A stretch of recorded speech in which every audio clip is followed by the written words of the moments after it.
അമേരിക്കയിലെ ടെക്സസിൽ ഇന്ത്യൻ വംശജനായ hotel manager അതിക്രൂരമായി കൊല്ലപ്പെട്ട സംഭവം അന്താരാഷ്ട്ര തലത്തിൽ തന്നെ വലിയ ഞെട്ടലാണ് ഉണ്ടാക്കിയത്. ചന്ദ്രമൗലി നാഗമല്ലയ്യ എന്ന 50-കാരനെയാണ് സഹപ്രവർത്തകൻ തലയറുത്തു കൊന്നത്. ഈ ക്രൂരമായ സംഭവം ഒരു വാഷിംഗ് മെഷീനുമായി ബന്ധപ്പെട്ട തർക്കത്തിന്റെ പേരിലാണ് ഈ ക്രൂരമായ കൊലപാതകം നടന്നത് എന്നുകൂടി അറിയുമ്പോഴാണ് ഞെട്ടൽ വർദ്ധിക്കുന്നത്. ടെക്സസിലെ ഡൗൺ ടൗൺ സ്വീറ്റ്സ് മോട്ടലിലാണ് ദാരുണമായ കൊലപാതകം നടന്നത്. മോട്ടൽ മാനേജറായ നാഗമല്ലയ്യയെ സഹപ്രവർത്തകനും ക്യൂബൻ പൗരനുമായ കോബോസ് മാർട്ടിനസ് പിന്തുടർന്ന് ആക്രമിക്കുകയായിരുന്നു. നാഗമല്ലയ്യയെ രക്ഷിക്കാൻ അദ്ദേഹത്തിന്റെ ഭാര്യയും മകനും ശ്രമിച്ചെങ്കിലും അതെല്ലാം വിഫലമായി. ഇയാളുടെ കഴുത്തറുത്തു മാറ്റിയ ശേഷം കൊലയാളി ആ തല ഒരു ചവറ്റുകൊട്ടയിൽ കൊണ്ടുപോയി ഇടുന്നതും ഇപ്പോൾ പ്രചരിക്കുന്ന ദൃശ്യങ്ങളിൽ കാണാം. വളരെ സാധാരണമായി ഉണ്ടാകാറുള്ള ഒരു തർക്കം ഇത്തരത്തിൽ ക്രൂരമായൊരു കൊലപാതകത്തിൽ കലാശിക്കുമെന്നത് സത്യത്തിൽ ആരും പ്രതീക്ഷിച്ചതല്ല. കോബോസ് മാർട്ടിനസിനെ അറസ്റ്റ് ചെയ്ത പോലീസ് ക്യാപിറ്റൽ മർഡർ കുറ്റം ചുമത്തിയിട്ടുണ്ട്. ടെക്സസിൽ ഈ കുറ്റത്തിന് വധശിക്ഷ വരെ ലഭിക്കാനാണ് സാധ്യത. കൊല്ലപ്പെട്ട നാഗമല്ലയ്യ കർണാടക സ്വദേശിയാണ്.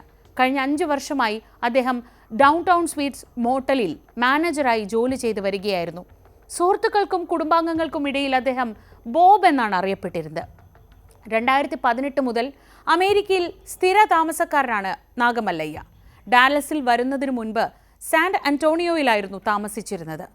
ഫേസ്ബുക്ക് പ്രൊഫൈലിൽ നിന്ന് കിട്ടുന്ന വിവരങ്ങൾ അനുസരിച്ച് ബംഗളൂരുവിലെ ഇന്ദിരാനഗർ കേംബ്രിഡ്ജ് സ്കൂളിലും പിന്നീട് ബസവനഗുഡിയിലെ നാഷണൽ കോളേജിലുമായിരുന്നു വിദ്യാഭ്യാസം. കുടുംബത്തോടൊപ്പം സമാധാനപരമായ ജീവിതം നയിച്ചിരുന്ന ഒരു സാധാരണ മനുഷ്യൻ. പോലീസ് പറയുന്നതനുസരിച്ച് കേടായ ഒരു വാഷിംഗ് മെഷീനെ ചൊല്ലിയുള്ള തർക്കമാണ് ക്രൂരതയിൽ കലാശിച്ചത്. വാഷിംഗ് മെഷീൻ ശരിയാക്കുന്നതുമായി ബന്ധപ്പെട്ട് നാഗമല്ലയ്യ ഒരു സഹപ്രവർത്തകയ്ക്ക് നിർദ്ദേശങ്ങൾ നൽകി. ഈ നിർദ്ദേശങ്ങൾ കോബോസ് മാർട്ടിനസിനോട് നേരിട്ട് പറയാതെ സഹപ്രവർത്തകയോട് പറയാൻ പറഞ്ഞത് ഇയാളെ പ്രകോപിപ്പിച്ചു. തർക്കം രൂക്ഷമായതോടെ കോബോസ് നാഗമല്ലയ്യയെ ആക്രമിക്കുകയായിരുന്നു. കൊലപാതകത്തിന് പിന്നിൽ മറ്റെന്തെങ്കിലും കാരണങ്ങൾ ഉണ്ടോയെന്നും പോലീസ് അന്വേഷിച്ചു വരികയാണ്.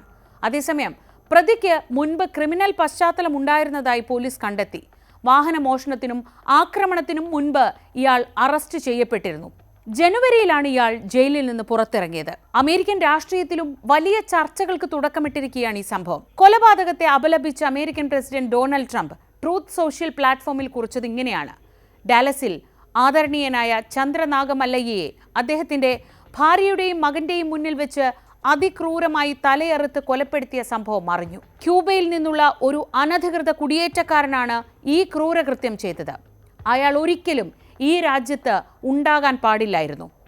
അനധികൃത കുടിയേറ്റക്കാരായ ക്രിമിനലുകളോട് മൃദു സമീപനം സ്വീകരിക്കുന്ന കാലം ഇനി അമേരിക്കയ്ക്കുണ്ടാവില്ല. ട്രംപിന്റെ പ്രതികരണം കുടിയേറ്റ നിയമങ്ങളെക്കുറിച്ചുള്ള ചർച്ചകൾക്ക് വീണ്ടും ഊർജം പകർന്നിട്ടുമുണ്ട്. അനധികൃത കുടിയേറ്റക്കാരുടെ പ്രശ്നങ്ങൾ അമേരിക്കൻ തെരഞ്ഞെടുപ്പുകളിൽ നമുക്കറിയാവുന്നതുപോലെ എന്നും ഒരു പ്രധാന വിഷയമാണ്.